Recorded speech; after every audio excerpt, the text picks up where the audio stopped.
बिस्मिल्लाहिर्रहमानिर्रहीम अस्सलाम वालेकुम। Welcome to Lahori cook. तो कैसे हैं आप सब? अल्लाह ताला से दुआ है कि अल्लाह ताला आप सबको अपने घरों में खुश रखे, आबाद रखे। इसी दुआ के साथ आज की ज़बरदस्त सी रेसिपी की तरफ बढ़ते हैं। तो आज की रेसिपी में हम बनाएंगे मटन देगी पुलाव। बनाना बहुत ही आसान है, बहुत ही मज़ेदार सी ये रेसिपी बनती है। रेसिपी थोड़ी सी लंबी इसलिए है कि मैं A to Z डिटेल से आपको समझाऊंगी कि किस तरह से आप देगी मटन पुलाव घर में बनाकर तैयार कर सकते हैं। तो चलिए बिस्मिल्लाह करते हैं और ये ज़बरदस्त सी रेसिपी बनाना शुरू करते हैं। सबसे पहले हमने रखा है प्रेशर कुकर चूल्हे के ऊपर। इसके अंदर हम ऐड कर लेंगे कुकिंग ऑयल। कुकिंग ऑयल जो है वो 1 कप हमने ऐड कर लिया है। अब इसके अंदर हम ऐड कर लेंगे प्याज। प्याज जो है वो मैंने 3 मीडियम साइज़ के जिनको बारीक चॉप कर लिया है चॉपर के अंदर, ये ऐड कर देंगे। ऐड कर लेने के बाद इनको हम करेंगे फ्राई। ये तकरीबन 15 kg के लगभग हम जो पुलाव है वो बनाकर रेडी कर रहे हैं। तो आपने तमाम मसाला जात की तमाम चीज़ों की क्वांटिटी जो है वो अपने पुलाव के मुताबिक कम या ज़्यादा कर लेनी है। तो प्याज को हमने कर लेना है फ्राई तकरीबन 3 से 4 मिनट तक। प्याज हो चुकी है फ्राई, इससे ज़्यादा हमने इसको फ्राई नहीं करना। देखिए कितना प्यारा पिंक सा कलर इसके ऊपर आ चुका है। अब इसके अंदर हम ऐड कर लेते हैं अदरक और लहसुन का पेस्ट। अदरक और लहसुन का पेस्ट तकरीबन 3 से 4 खाने के चम्मच फुल भरकर हम ऐड करेंगे। क्योंकि चावल हम थोड़े ज़्यादा बना रहे हैं इसलिए हर चीज़ जो है वो हमने ज़्यादा ऐड करनी है। अच्छे से मिक्स करेंगे और अदरक और लहसुन के पेस्ट की अच्छे से बुनाई करेंगे ताकि इनकी जो कच्चेपन की स्मेल होती है लहसुन के अंदर वो अच्छे से ख़त्म हो जाए। रेसिपी को हमेशा शुरू से एंड तक लाजमी देखा करें ताकि आपको अच्छे से समझ आ जाए कि रेसिपी जो है वो किस तरह से बनाई है, कितनी किस चीज़ की हमने बुनाई की है और कितना किस चीज़ को हमने कुक किया है। अदरक और लहसुन का पेस्ट ऐड कर लेने के बाद हमने कर ली है उसकी बुनाई। ज़बरदस्त तरीके से भुन चुकी हैं तमाम चीज़ें। अब इस पॉइंट पर हम इसके अंदर सब्ज़ मिर्चें ऐड करेंगे, साबुत वाली तकरीबन 15 से 18 सब्ज़ मिर्चें, और साथ में ऐड कर लेते हैं टमाटो पेस्ट। 2 लार्ज साइज़ के टमाटर जिनको मैंने चॉपर के अंदर बिल्कुल बारीक पीस लिया है, ये ऐड कर देंगे। ऐड कर लेने के बाद इनको अच्छे से मिक्स करेंगे।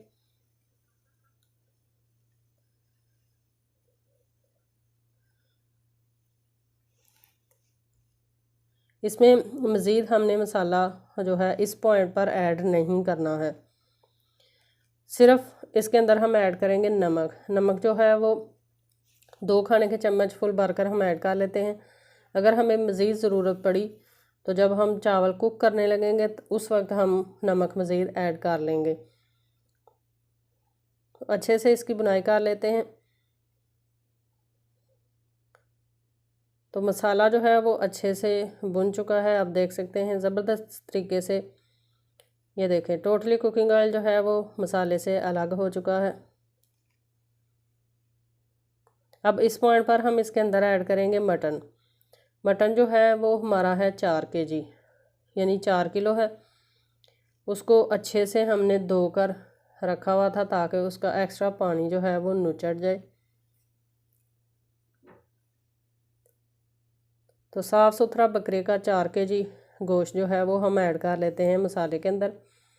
ऐड कर लेने के बाद इसको हमने अच्छे तरीके से भूनना है। फ्लेम शुरू से अब तक मीडियम है। मीडियम फ्लेम पे मटन की बहुत ही अच्छे तरीके से हम करेंगे बुनाई।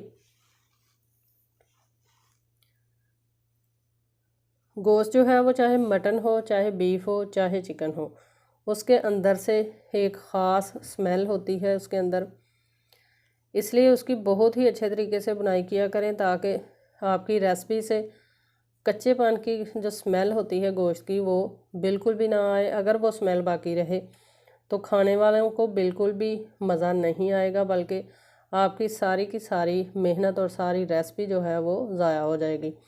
इसलिए गोश्त को अच्छे से बुनाई इसकी किया करें और इसकी स्मेल जो है वो अच्छे से ख़त्म किया करें। इसके अलावा मुख्तलिफ़ किस्म की रेसिपीज़ मेरे चैनल पर मौजूद हैं। आप लाहौरी कुक चैनल का विज़िट करें